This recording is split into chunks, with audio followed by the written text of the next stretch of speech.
Item ಯಾವುದೇ ಇರಲಿ try ಮಾಡಿ ಆಚಿ ಚಿಕನ್ ಮಸಾಲಾ. ಕೇರಳಂ ಸರ್ಕಾರ ರಚನೆಗೆ ಕಾಂಗ್ರೆಸ್ ಅಂತೂ ಕಸರತ್ತು ಮಾಡ್ತಾ ಇದೆ. ಆದರೆ ಈಗ ಸಿಎಂ ರೇಸಲ್ಲಿ 3 ಜನ ಪೈಪೋಟಿಯಲ್ಲಿದ್ದಾರೆ.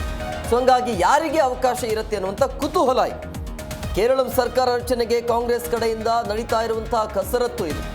ಸಿಎಂ ರೇಸಲ್ಲಿ ಸತೀಶನ್, ಚೆನ್ನಿತ್ತಲ ಮತ್ತು KCV ಹೆಸರು ಮುಂಚೂಣಿಯಲ್ಲಿದೆ.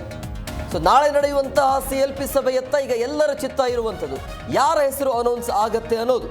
ಸೊ ನಾಳಿನ CLP ಸಭೆಯಲ್ಲಿ ನಾಯಕನ ಆಯ್ಕೆ ಆಗುವಂಥ ಸಾಧ್ಯತೆ ಇರುತ್ತೆ.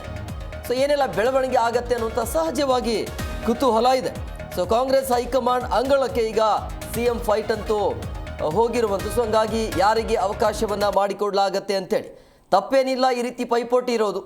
ಬಟ್ ಒಂದು ವೇಳೆ ಒಬ್ಬರಿಗೆ ಆಯ್ಕೆ ಮಾಡಬೇಕಾಗುತ್ತೆ, ಒಬ್ಬರ ಆಯ್ಕೆಯಿಂದ ಏನಾದರೂ ಡ್ಯಾಮೇಜ್ ಆಗುತ್ತಾ ಇಲ್ಲ ಅನ್ನುವಂಥ ಸಹಜವಾಗಿ ಆ ಪಕ್ಷವನ್ನು ಅಳೆದು ತೂಗಿ ಕೊನೆಗೆ ಒಬ್ಬರನ್ನು ಆಯ್ಕೆ ಮಾಡಬೇಕಾಗತ್ತೆ.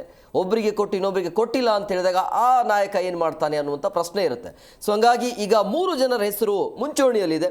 ಒಬ್ಬರು ಸತೀಶನ್, ಇನ್ನು ಚೆನ್ನಿತ್ತಲ, KCV ಅಂತೇಳಿ ಮೂವರಲ್ಲಿ ಒಬ್ಬರನ್ನು ಆಯ್ಕೆ ಮಾಡುವಂಥ ಸಾಧ್ಯತೆ ಇರುತ್ತೆ. ಸೊ ಹಂಗಾಗಿ ನಾಳೆ ಕೂಡ ಇಂಪಾರ್ಟೆಂಟ್ ಸಭೆ ಇದೆ.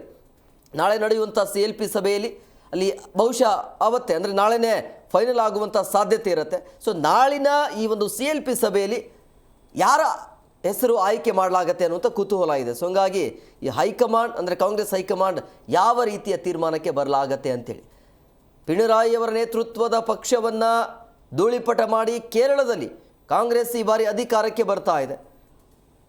ಬಟ್ ಹೀಗಿರೋದು CM ರೇಸ್ನಲ್ಲಿ 3 ಜನ ಇದ್ದಾರೆ, ಅಲ್ಲಿ ಒಬ್ಬರಿಗೆ ಆಯ್ಕೆ ಮಾಡಬೇಕಾಗತ್ತೆ. ಸೊ ಇದು ಇರುವಂಥ ಯಕ್ಷ ಪ್ರಶ್ನೆ ಈಗ ಯಾರಿಗೆ ಅವಕಾಶ ಮಾಡಿಕೊಡ್ತಾರೆ ಅಂತೇಳಿ.